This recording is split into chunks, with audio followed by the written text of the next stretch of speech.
You're staked outside a hive with one of your teammates. You're preparing an orbital strike ahead of you when this happens.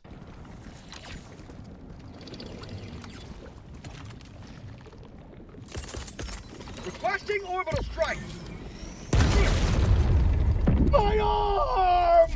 What you just saw was one of the most common but correctable mistakes that players make in Helldivers 2. That's kind of the point of the game though. The tutorial is the bare basics. Tells you enough to not immediately die, but as soon as you're on a mission, you're entirely on your own for the most part. Every mission is experience that players have to learn from so that they can be more efficient while playing the game. Today we'll be going over 5 very simple mistakes everyone makes in Helldivers 2 and ways to correct them. Our first mistake is probably the biggest one and ties back to our initial clip. What went wrong here was a failure to communicate with the squad in order to successfully complete the mission. Yes, communication is important in any team-based game, but Helldivers takes it to another level. Between the sharp increase in difficulty the game tends to make almost randomly, and having friendly fire turned on at all times. This especially becomes an issue when dispensing grenades, orbital strikes, and turrets around the map. Sure, you think everyone is going to be given an in-game alert and indication of where your cluster bomb is coming in, but amidst the chaos of a shootout, a lot of people don't realize this until the strike already began. You especially need to call out every grenade you throw. Your squad will have no idea you're throwing them or where you plan on putting them unless you call it out and mark the intended position. Communication is of course also necessary to coordinate resupplies. There have been plenty of times where I needed to restock on ammo just to find out somebody called on their own resupply when nobody else was paying attention.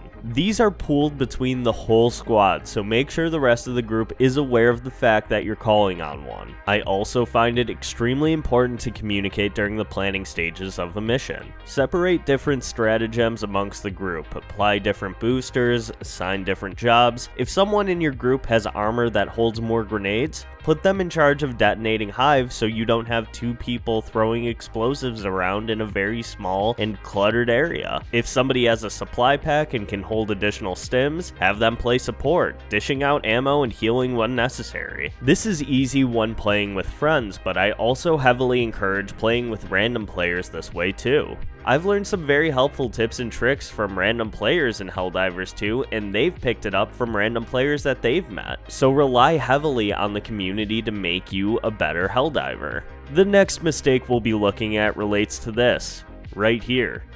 Have you ever dropped in a mission and not been able to see practically anything? I assume that the day-night setting was random depending on what kind of mission you take. However, there is actually a way to determine the timing of said mission. When at the Galactic War screen, you'll be able to see which parts of the planet are currently facing the sun. So if you don't feel like relying on your mostly useless flashlight for the entirety of the mission, I would strongly recommend against choosing anything on the dark side of the planet. I do wonder if there's a plan to release enhanced flashlights, night vision goggles, maybe some kind of flare gun, or even lighthouses across the map as points of interest. Even with the recently announced upcoming vehicles that they're adding to the game, they could make a huge difference on these missions. I just think there's a lot of possibilities to make these missions way more tolerable than they currently are in the game. Next, we're going to talk about stratagem use, but we'll focus on one issue specifically with it. Teaching yourself stratagem codes and using them as quickly as possible will come with muscle memory and how frequently you use the same loadout. The arcade machine on your ship is also a great way to practice calling them in. Mastering calling in stratagems quickly and efficiently is super important to Helldivers 2, especially when you're being surrounded or chased by a horde of enemies, but you may notice that sometimes when calling them in, your character stops dead in their tracks.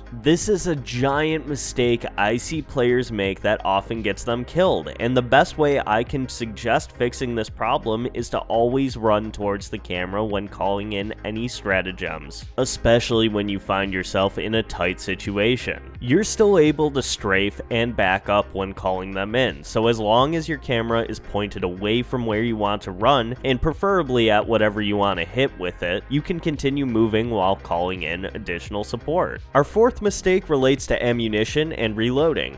Now, the game makes it very clear that Helldivers 2 uses the more realistic system of reloading. meaning you dump the remaining ammo from each clip when you need to reload. This is extremely counterintuitive from most shooters, so it takes a lot of getting used to before you can effectively not waste all of your ammo. I have seen a tip encouraging people to reload whenever you get a chance because you're able to reload much faster when your weapon isn't empty. But I still have to firmly recommend against this unless you're completely surrounded by extra ammunition. My best advice here is to stick to a very simple rule. Keep your finger off the reload button or key entirely until your gun is completely empty or you're about to stock up on ammo. This is another really helpful tip. Before picking up ammo, make sure all of your weapons are reloaded so you can carry the maximum amount. This also applies to many of the support weapons that you find. The final mistake we'll be looking at is a very simple one.